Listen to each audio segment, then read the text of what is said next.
Oriana Fallaci, journalist, war correspondent, and author, died last week in her hometown of Florence, Italy. She was 77. She had suffered from cancer for many years. She is perhaps one of the most provocative interviewers of her generation, or any generation, whose fame reached its peak in the 1970s. Her conversation with political leaders, including Henry Kissinger and Ayatollah Khamenei, were at the times confrontational, but always revealing.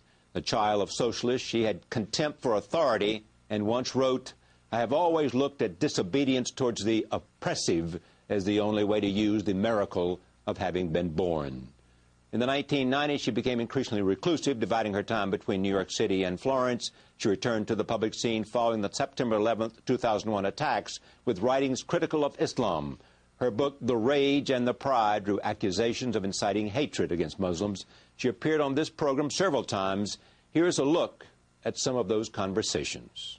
Why fiction rather than journalism to say what you want to say about war, relationships, power? Right. Well, thank you for this question. Because, you see, when I say that journalism was for me like a narrow jacket, Yeah. something in which I felt uncomfortable. I meant that when you write an article, a reportage, you have to stay within the limits of what has happened, what has been said.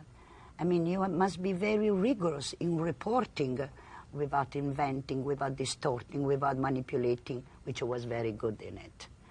But the better I was in being so rigorously faithful to events, the more I felt like writing handcuffed, you know? Yeah. You cannot move, you cannot open your arms, you cannot Can't you more do? Concepts, for instance, or to what literature does.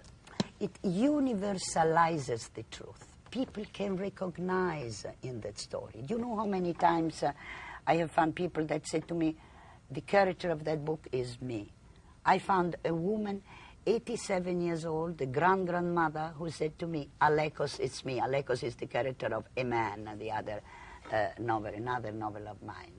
I found a carpenter, 40 years old, who said to me, the child I am the child of a letter to a child never born. So you believe that Tolstoy has more to say about Napoleon and Russia than all the historians do? And you believe that Robert Penn Warren can say more about Huey Long than Huey Long's biographer can say? I would say this, that we have understood much better the Napoleon campaign in Russia and what happened in Russia at that time and what General Kutuzov did to chase Napoleon through War and Peace of Tolstoy rather than through the history book that, by the way, few people read. Yeah, but some would say about your journalism that you were always, in a sense, by your editing, painting the picture as you saw it. So it filtered through your own imaginative process. You weren't putting people in their mouth. You weren't putting words in their mouth, but you were choosing what words to include, and more importantly, what context and what words to leave out.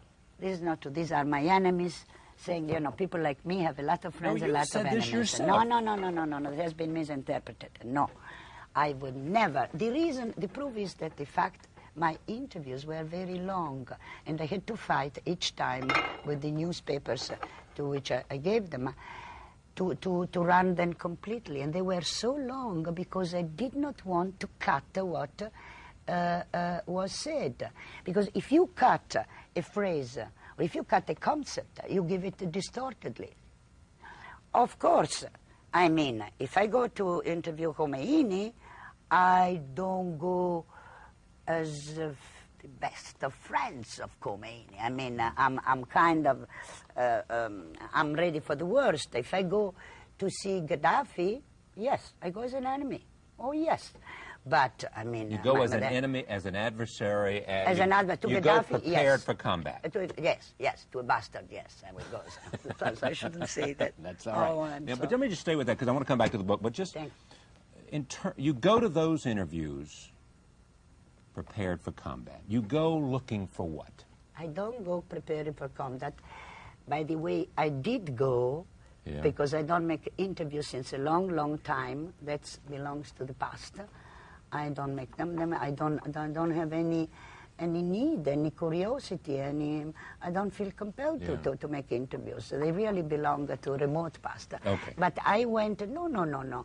I went to write a portrait or to write about an event. And in writing a portrait or writing an event, in a sense, you define through the interview the portrait that you saw and what you thought was relevant and not relevant in the whole process. You're doing the same with me now. Of course I am. Because the moment you approach me a certain question rather than others, you give an image of me rather than another one. Right. It's your show. Don't you ever forget it. and don't you ever forget it was my show when I was making those interviews. What is it about war? This is a question they always ask of you. Yeah. Why war is it so fascinating? And what is it that so appeals to you? You're not saying that I like war. Not that you like war, but that you like... It's obvious I hate war. You like the qualities of human emotion you see on display. Listen, because like one of the characters of Inshallah says, Right. the one I call the professor. Do you have that easily there?